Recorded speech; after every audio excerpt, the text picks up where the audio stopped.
And now coming to chapter 2, he turns around and writes it in the present tense because he's talking about what is already happening in the church context at this time. And that is something that will carry on until the end. And in chapter 3, he will talk about the day of the Lord, the eschatological coming of that. And he's contrasting between those who lead a godly, disciplined life as opposed to those who are going to be judged at the end time. So what we're going to study tonight is chapter 2, verses 1 to 10b. I put it artificially into 3 segments, sub-segments. The first one, from verses 1 to 3, is the warning against false teachers, and the deceiving spirit is coming from within the church rather than outside the church. And 4 to 10a is the past judgment of the ungodly and the preservation of the godly ones. And 10b to 16, the judgment of the false teachers.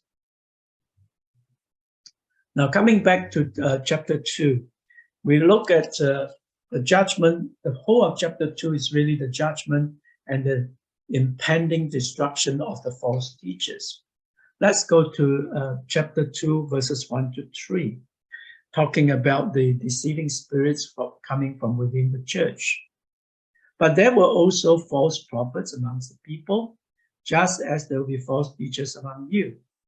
They will secretly introduce destructive heresies, even denying the master who brought them, bringing swift destruction on themselves. Many will follow their depraved conduct and will bring the way of truth into disrepute. In their covetousness or greed, these teachers will exploit you with fabricated stories. Their condemnation has long been hanging over them, and their destruction has not been sleeping. Now here is the word destruction. And at some stage, I want you to compare that. In verses 1b, there's a word destruction there. And in 3b, there is another word destruction there. Another destruction word will be found later on in verse 6, talking about Sodom and Gomorrah. There are 2 different words that come to explain the differences between the difference between those 2 words. But let's get back to verse 1 first. But there were also false prophets among the people. And yet it's interesting that he's talking about the prophets are coming here and the false teachers. So why do you think Peter wrote false prophets and false teachers? Because in the Old Testament, there's very little talking about false teachers. They're all false prophets. But of course, in the New Testament period and in our contemporary society, not all false teaching comes from false prophets. Some of them are false teachers. Some are both. And because Jesus actually warned us in Matthew 7, 15, 16. Let's go to Matthew chapter 7 and look at what our Lord Jesus Christ says. Matthew chapter 7, verses 15 to 16. And that's at the end of the Sermon on the Mount. And if you remember, the Sermon on the Mount in Matthew stretches from chapter 5 to chapter 7, and beginning with the Beatitude, ending with false prophets, false disciples, and foolish builders. And those 3 themes, the typology of the falsehood, are mentioned at the end of those chapter 7. And verses 15 and 16, our Lord Jesus Christ says this: watch out, keep watch, guard against false prophets. They come to you in sheep's clothing, but inwardly they are ferocious wolves. By their fruits you will recognize them. Do not pick grapes from thorn bushes or figs from the thistles. So, as I mentioned last week, there's a problem with talking about prophecies, because of course that we tend to think that every prophecy is right. And as I said clearly, that we have to differentiate between arising from human origin or from God origin. And when there's something that tickles the fancy, we always think that it comes from God, because there is obviously a lot of true prophecy. Prophecy do not disappear altogether. What I'm trying to say is this, that there is also a lot of true prophecies. And Paul mentions it. And in fact, in the book of Acts, it talks about that. And certainly in Ephesians, it talks about that as well. But of course, that in Jude and in Thessalonian, which we have studied before, that there was also a lot of false prophecies, and also even miracles can be caused from Satan rather than God himself. But so in our present days, that prophets, false prophets and false teachers are often indistinguishable, because if he's out the pulpit, he could be teaching some different things. And here Peter actually mentions that, just like in Jude chapter 4 that we studied before, that they secretly by stealth come into the church and propagating heresies. The word heresies here is actually a direct translation from the Greek word there. And in the original Greek, really it says, even denying not the sovereign Lord. A lot of the translations go to sovereign Lord, but the actual text doesn't talk about that. Actually, it says, even denying the master. The word actually here is the master, and we understood it to be the sovereign Lord. That's why it's often translated as Lord. So these people who are the false teachers bring in false teaching, and their destruction is upon themselves. And many will follow their depraved ways and being brought into disrepute. And the word here, fabrication, is talking about forgery, falsification. And we think about the falsification of documents. For example, and sometimes when there's a lot at stake, for example, that the will can sometimes have fabrication. Just like we think about famous old masters painting, you can have false painting. So they're very, very similar to the real thing. Unless it's a trained eye, you don't actually see it. So that a lot of these false teaching and false prophecies, as I said last week, is that if it's 90% correct, 10% false, that's how it looks like. Forgery is never looks so simple. It's always looking very authentic in this case.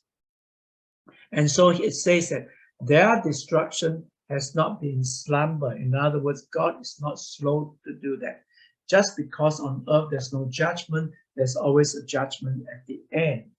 So we come to the next part from verses 4 to 10, and it shows us what we call three typologies of the type of falseness that's happened in the Old Testament to teach us a lesson.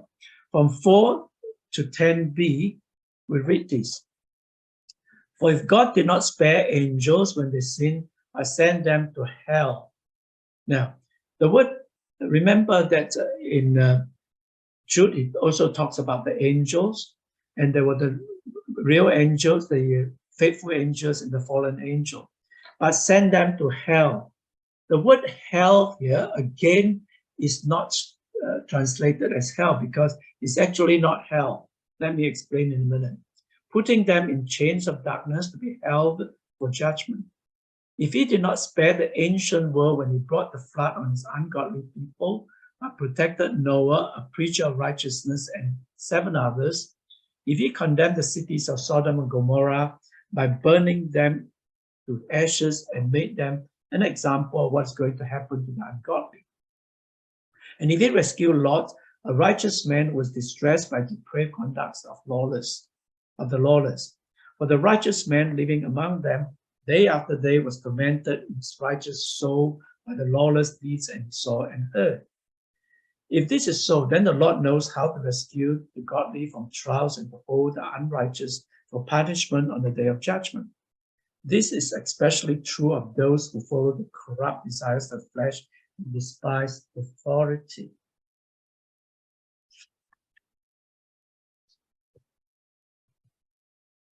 Now, if we go back to look at the first, so there are 3 typologies here, and very similar to Jude. And later on, if I have time, I'll go to show you that just about everything mentioned in chapter 2 of 2 Peter has an equivalent in the Jude as well.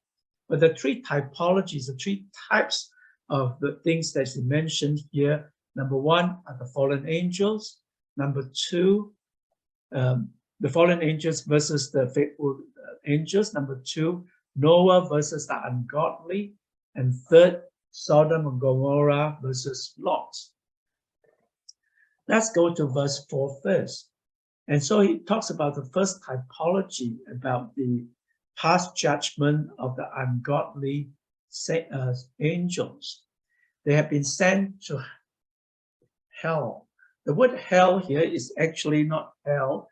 It is actually a Greek word, Tartarus, T-A-R-T-A-R-U-S, Tartarus, T-A-R-T-A-R-U-S.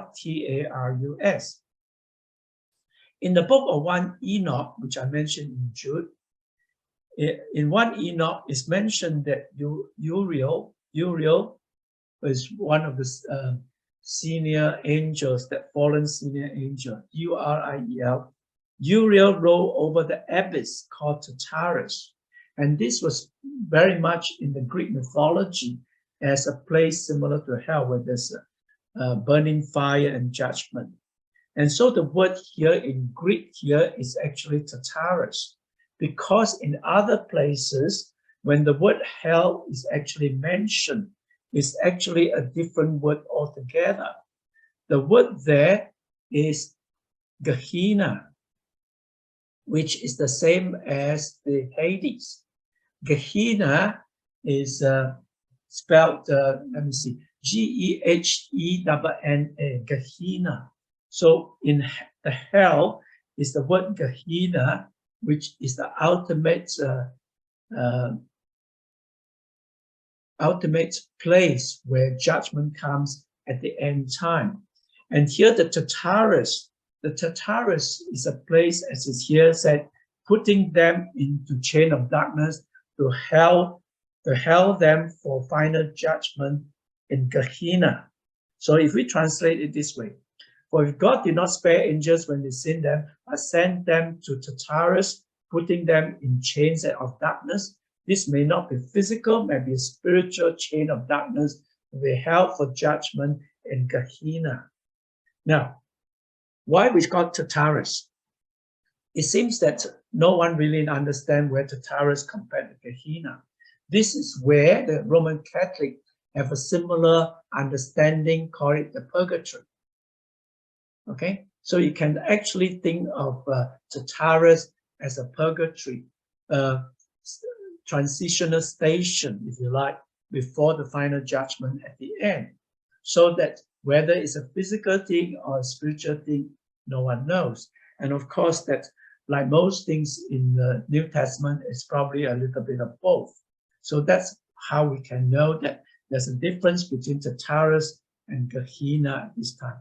Once you know the difference, then verse 4 makes a lot more sense, that put him into Tartarus or purgatory in chains of darkness to be held for the final judgment, because the judgment here is a final judgment outside Tartarus, but in Gehenna.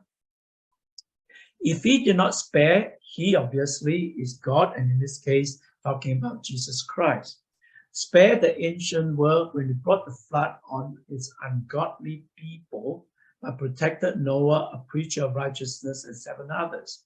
And we are quite well aware of what happened in Genesis about what Noah was like, because God was so upset with the total immorality of the people that he brought on that. And of course, after Noah's rescue and all that, God did promise that he will never destroy humanity ever again. And in verse 6, it talks about this. This is an interesting one. If he condemned the city of Sodom and Gomorrah by burning them to ashes and made them an example of what's going to happen to the ungodly. Now, the words, the 4 words here, burning them to ashes. If you find in New King James, all the translation, it talks about burning to ashes. Those words are actually not found in the original text. The actual text found in there is, if he had condemned the cities of Gomorrah into extinction, the word should be translated not destruction, but total extinction. And the word in Greek actually is a very interesting word. It's called catastrophe, where we get the word, English word, catastrophe. So catastrophe or extinction is the original word. So that obviously it is put in the extinction and is burned by fire, so we translate into burning in ashes. But the burning in the ashes doesn't give you the real deep meaning of total destruction, catastrophe, bringing into total extinction. And that's why Sodom and Gomorrah could never rise up again, because it's totally destroyed in that situation. And so it came to the third typology, and he rescued Lot, a righteous man who was distressed by the depraved conduct of lawless. Now, the interesting here thing is, of course, that was Lot a righteous person, you might ask? And so what I want to do is to let us discuss about verse 7 and verse 8 and see how do you reconcile what Peter is talking about here. And of course, that in brackets in verse 8, it gives a whole description of all that to explain what verse 7 is all about. So I want you to break into rooms now to discuss how do you reconcile verses 7 with verse 8 and what you know about the story of Lot. Because unlike the situation of homosexuality in Sodom and Gomorrah, it's a slightly different story. In fact, after you discuss that, we'll come back and talk about homosexuality again, because we talked about that in Jude, we talked about a lot more in 2 Thessalonians, and also, of course, that a few years ago, I spent a whole 2 hours, 1.5 hours talking about how to deal with homosexuality in our modern context without upsetting a lot of people, even upsetting some Christians at this time. But still hang on to the ancient word. That's why I chose the ancient word for that one. I'm surprised to hear that there was no mention, anyone mentioned about his sin of sleeping with his 2 daughters, incest, or the one that offering his 2 daughters to the homosexual men in Sodom and Gomorrah in place of the 2 angels. Was that the right thing to do? One wonders. So first of all, Lot chose the Sodom and Gomorrah according to Genesis 13:10 was because it was a large and fertile land, not because of anything else. And of course, it's important that we always pray for somebody for salvation, and that Abraham prayed for protection from Lot. And of course, that what the Abraham talked to Yahweh about, that if it's 10 people who's righteous, then he'll save it. So in that sense, in his eyes, in Yahweh's eye, Lot was righteous at that particular time. And of course, the time frame is very important in this case, because that his sins that he committed later on, does it make him righteous? Maybe, but here he's talking about particularly around that time when Sodom and Gomorrah was practicing homosexuality. And of course, that the incest situation was that he was totally drunk. So the natural instinct took over. So that was slightly different. And remember that David was a murderer, and even on his deathbed, he plotted the death of many people, including his 2IC Joab. But he was after God's own heart. So Lot, Abraham, both sinned. And Abraham sinned a lot after that. Remember, he said to the king that my wife's not my wife's my sister, telling fibs like that. So the important thing was that. The other thing is, of course, that if you go back to Genesis 19 and read through, and let's go to Genesis 19 and say what happens here. In Genesis 19, starting from verse 6, Lot went outside to meet them and shut the door behind him and said, "No, my friends, don't do this wicked thing. Look, I have 2 daughters who never slept with a man. Let me bring them out to you, and you can do what you like with them. But don't do anything to these men, for they have come under my protection on my roof." Verse 9, "Get out of our way," they replied, and they said, "This fellow came here as an alien, and now he wants to play the judge. We'll treat you worse than that." They kept bringing pressure on Lot and moved forward to break down the door. Now, the interesting thing is, of course, that in those days, that female were considered a lot of not human beings, part of the belonging of men in that Near East era at that time. And so that is part of it. But the interesting thing is that what did Lot say is that not only he'll offer the 2 daughters again, do whatever you like with them. That's terrible for a father to say that. And notice what number 9 says. They weren't interested in the 2 women because they were so depraved. And here they were saying that Lot was actually not an original inhabitant there. He was just staying there because of the fertile land. And of course, that when things get too bad, when do you decide to leave a place? When do you decide to leave Bakhmut when it's bombarded? Some will leave early, some late. Some people leave later. And the thing is, of course, that if you look from 6 to 9 onwards, you see what happens, that probably Lot would know that they're terribly not interested in women. They just wanted men. Even the offering was no use to them. They were just totally not interested in that at all. So that this was obviously some of the things that could have happened there. That is why verse 8, Peter has to qualify that. Otherwise, if one only thought about Lot's incest behavior and his sinfulness offering his 2 children, then he qualified this. For the righteous man living among them day after day was tormented in his righteous soul by the lawless deed he saw and heard.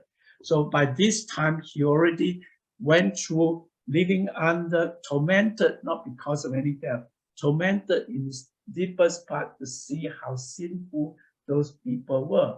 That's why verse 8 was bracketed to explain that. So it goes to some extent to show that, as many of you say, that he can still be a sinner, but righteous of God in God's sight, because God's righteousness is imparted to us, and one of you say, and what that's happened is that we are deemed righteous because later on is through the faith.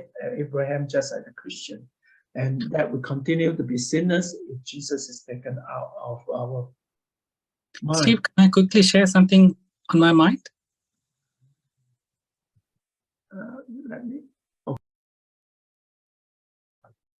Now, just going through what answers been given. The thing is that there was mention about Galatians and all these sins. In fact, Galatians, if I remember, 5:15 onwards, the 15 sins are mentioned in there. And that were also the mention about bestiality and incest and all that. They were probably there, but it was really not mentioned in Genesis. And so when you insert that, that sounds good, but we have to be careful. In this context, we are sharing, that's fine. But if someone who was not a Christian and come to discuss with us, we cannot back that up because it's not mentioned in there. Certainly, it's most likely, I'm not saying it's not, but sometimes in answering things, we have to be a bit careful not to say what is not already in, what's not in there. Let's go to Romans chapter 1 to look at what is mentioned by Sarah and the others at this time. And we go from chapter 1, verse 18 to 20. The wrath of God is being revealed from heaven against all the godlessness and wickedness of people who suppress the truth by their wickedness, since what may be known about God is plain to them, because God has made it plain to them. For since the creation of the world, God's invisible qualities, his eternal power and divine nature, have been clearly seen, been understood from what has been made, so that people are without excuse. That will answer what is mentioned before, that even though the Ten Commandments was not given, there is absolutely no excuse, because the conscience, as mentioned before, is once you see what's in there, it's a natural instinct to know what is right, what is wrong, murder is wrong. And so that certainly there's no excuse of that, which is quite correct in saying that. The sins of Sodom and Gomorrah, if I can summarize what all of you say to some extent. The important thing, we think about abnormal sex. That's what's been mentioned. But in fact, that is probably a secondary thing. The most important thing here is the irreverence of God's lordship. The lack of reverential fear of God and his lordship. When we have that, then we have the violation of God's command in this case, and therefore that there is the mistreatment of angels and saints, and the abnormal sex is part of that violation of God's commandment. And because the root problem is the irreverence of God's lordship. And so the Ezekiel 16 that is mentioned there in 49 shows that because of the irreverence of God's lordship is the thing that affects every human being, which including the saints, like the fallen saint like Satan, which is the pride that is also mentioned in there. Therefore, the pride, interesting enough, is this, that in our march in the Mardi Gras in Sydney, which is developing more and more people doing it. What's their symbol? Pride. Interesting, isn't it? It's called the Pride March. It's almost like fulfilling the scripture to say that not only they're not ashamed of it, they feel proud. There's a pride sets in that the sexual immorality has become something to be proud of. That is the saddest things in our society, that just like some of you would have mentioned, that it's like almost the new Sodom and Gomorrah coming in.